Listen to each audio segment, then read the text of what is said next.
الفيديو ده بقى كل اللي يجمع فيه البنانيت الصغيرة اللي لسه متجوزين جديد بقى يتعلموا ازاي تدبير البيت بالشكل الجميل ده. قبل ما نبدأ تنسوش تعملوا لايك واعملوا كومنتات كتير صلوا فيها على النبي. طبعا انتوا عارفين دلوقتي ان البانيه بره برقم، والكبد والقوانص بره برقمين، وراك برضو بره غالية. فاحنا ايه، جبنا فرختين هنطلع منهم كل ده. عملنا بسم الله ما شاء الله اللهم بارك 5 اطباق. هنشوف بقى ايه مكونات ال5 اطباق دول. جبنا الاول، ماما جابت الفرختين وزي ما انتم شايفين بتغسلها كويس جدا. هنا الاول بس بتطلعها، بتعملها كده عشان تطلع البانيه، تاخد صدر الفرخه عشان تطلع البانيه، لان بره البانيه غالي وفي كمان ناس يعني بتسرق من البانيه ده. فلا نتفادى كل ده واحنا نعملها بالشكل ده. ماما كانت بتقطع، هنا كانت بمساعدتي، انا كنت بساعدها، انا كنت بمسك معاها وهي بتقطع. ده معناه ان انا بساعد ست الكل في حاجات البيت، صح؟ ما بتردش، ما علينا. هنا بقى كانت قسمت الفرخه بالشكل اللي انتوا شايفينه ده. هنا قبل ما تتغسل بنقطعها، بنطلع الوراك ونطلع صدر البانيه عشان نقطعه.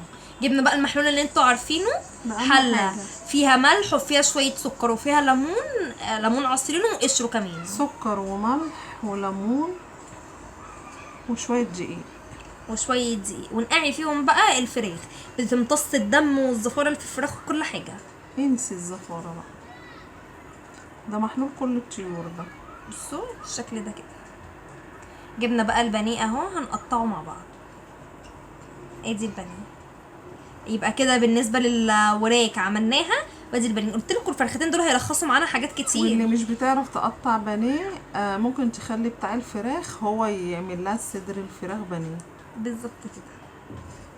هنا الوراك ما شاء الله شفنا الورك لقيناه كبير، فيعني بنقسمه نصين بالشكل ده. والكبد والقوانص اللي انتوا هتشوفوها دي كانت الكبد والقوانص بتاعت الفراخ، واحنا كمان اشترينا عليهم يعني بالشكل اللي انتوا شايفينه ده. بصوا ما شاء الله اللهم بارك، طبق كبد وقوانص وطبق بانيه، والطبق التاني ده كانت صدر البانيه سيبناه عشان هنعمله ستريبس وشاورما، متقطع جنبه شاورما، وطبقين الفراخ.